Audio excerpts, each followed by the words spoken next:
যেই ধর্ম উপদেশটাকে আমরা উপদেশটা করে আমাদের জন্য গর্বের মনে করেছি, লিখেছি, বলেছি, সেই উপদেশটা গিয়ে মন্দিরে নৃত্য দেখে ওলামায়ে কেরামদের দুঃখ রাখবো কোথায়? ঠিক কিনা বলেন? আমাদের বড় দুঃখ লাগে। এই যুবকেরা তোমাদেরকে সচেতন হতে হবে। কথাগুলো বলি এই জন্যে, হয়তো মুহতারামের কান পর্যন্ত পৌঁছে যাবে। মডেল মসজিদগুলো, কয়টা মসজিদ? কথা কয় না, 560টা মডেল মসজিদ হবে, শুনছেন তো? কমপ্লিট সবগুলো হয় নাই। আমাদের বহু দোস্ত আহবাব, বহু ছাত্ররা মডেল মসজিদের ইমামতি পেয়েছে। আমার বলার মাকসাদ আছে, জানি না শেষ পর্যন্ত বলতে পারবো কিনা।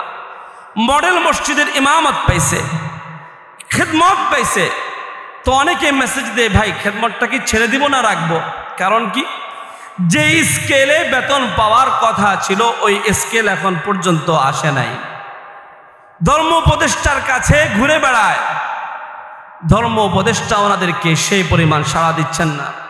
আমার বলার মাকসাদ হলো, রাজনৈতিক দলীয় সরকার যদি ক্ষমতায় আসে, তিনি রাষ্ট্রের কাজ করবেন তো ঠিক আছে, দলের মানুষদেরকে দেখবেন না।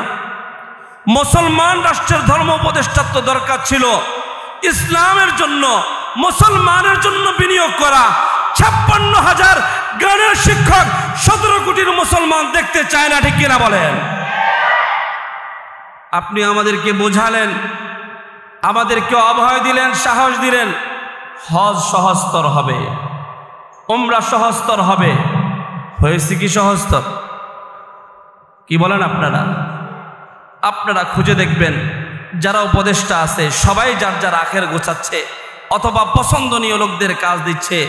বাইতুল মুকাররমের টয়লেট আর বাথরুম এখন পরিচ্ছন্ন হয় না কেন জানতে চাই আমরা।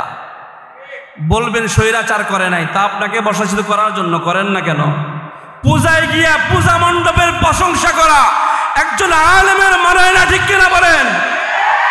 আবার ইসলামিক দলের নেতারা গিয়ে বলে পূজা আর রোজা এক সমান। নাউজুবিল্লাহ বলেন। ও মুসলমান, আগামীতে দৃঢ় সংকল্প করতে হবে, সোচ্চার হতে হবে। যারা আমাদের চোখে ধোয়া দিয়ে, ধুলো দিয়ে ক্ষমতার মসনদে গিয়ে ইসলামের বিরুদ্ধে কাজ করবে, শরিয়া আইন চাই না অথবা ইসলামের লেবেল লাগায়া ইসলামের বিরুদ্ধে কাজ করার জন্য, হিন্দু ভোটারদের ভোটকে পাওয়ার জন্য, সমর্থন পাওয়ার জন্য আল্লাহ পাকের ওয়াহদানিয়াতের সাথে, মূর্তির সাথে একসাথে এক সূত্রে বক্তব্য দেয়, তাদেরকে বাংলার জনগণ আগামীতে ক্ষমতার মসনদে দেখতে চায় না, ঠিক কিনা বলেন? এবং তাদেরকে ওই পর্যন্ত পৌঁছতে দেওয়াও হবে না ইনশাআল্লাহ। এরপরে বলি মুসলমান, এরপরে আমাদের জন্য যে নসিহত, সেই নসিহত হলো আমাদের সকলকে এই কথা ফিকির করতে হবে, আল্লাহ পাকের ওয়াহদানিয়াতের ব্যাপারে কোনো আপোষ নাই, নবীর রিসালাতের ব্যাপারে কোনো আপোষ নাই, নবীর সম্মানের ব্যাপারে কোনো আপোষ নাই, ইসলামের দুর্গ মাদ্রাসার ব্যাপারে কোনো আপোষ নাই, আল্লাহ পাকের পছন্দনীয় ঘর, আল্লাহর ঘরের ব্যাপারে আপোষ নাই। যদি এগুলোর সাথে কেউ বেয়াদবি করে, ও কি আমার বাবা হয় কিনা দাদা হয় এই পরিচয় দেখবার টাইম নাই, নেতা হলে তো আরো টাইম নেই, ঠিক কিনা বলেন? ও মুসলমান, নেতার পিছনে দৌড়ায়ও না। নেতা ভেগেছে কর্মী রেখে, কর্মী ভেগেছে নেতা রেখে, এটা আপনাদের চোখের সামনের ঘটনাই তো, নাকি বলেন? এজন্য ইসলামকে সর্বাগ্রে রাখতে হবে। ও মুসলমান, অজু ভাঙলে, নামাজরত অবস্থায় তো অজু ভাঙলে, আপনাদের কাছে আমার প্রশ্ন, শুধু অজু ভাঙে না নামাজও ভাঙে? নামাজও ভাঙে, অজু ভাঙে। তো আমাদের সমাজের মুসলমানদেরকে আমরা শেখাই অজু ভঙ্গের কারণ 7টি, নামাজ ভঙ্গের কারণ 19টি। মুসলমানের সন্তান এখনো এই কথা জানে না ঈমান ভঙ্গের কারণ। এজন্য ঈমান ভঙ্গের কারণ জানা দরকার আছে না নাই?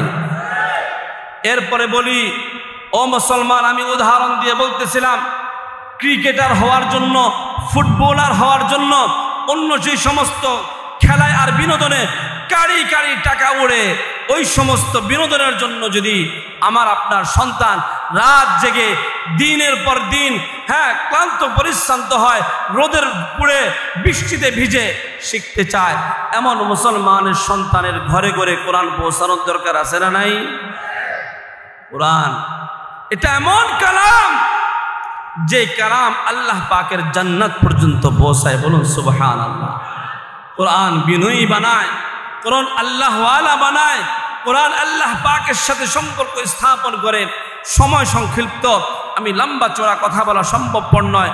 আমার বোঝানো মাকসাদ হলো, খেলা জরুরি নয় বটে, চার চক্ষা দেখা জরুরি নয় বটে, কিন্তু মুসলমানের সন্তানের ঘরে কোরআন পৌঁছানো, কোরআনের শিক্ষক রাষ্ট্র কর্তৃক নিয়োগ দেওয়া।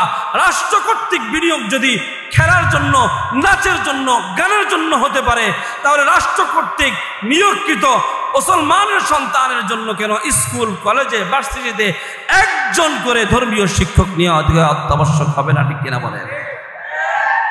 এজন্য মুসলমান বলবেন, হুজুর জরুরি কেন?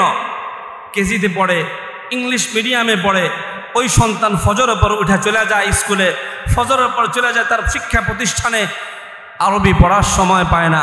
হুজুরকে বলে, হুজুর একটা হুজুর দিয়েন। ইমাম সাহেব বলে, কখন দিব? আসরের পরে দিয়েন। কয়দিন পরে এসে কয়, হুজুর আসরের পর কোরআন শরীফ পড়বো কখন? আমার ছেলের তো খেলার টাইম নেই। ঠিক কিনা বলেন? নামাজ পড়তেছে বছরের পর বছর, কিন্তু আর নামাজ সহি হচ্ছে কিনা, দিন বুঝতেছে কিনা, যার শৈশবে ইসলামের সাথে কোনো সম্পর্ক নাই, সে গিয়ে ক্ষমতার মসনদে ইসলাম কায়েম করবে, এটা আশা রাখা যায় না।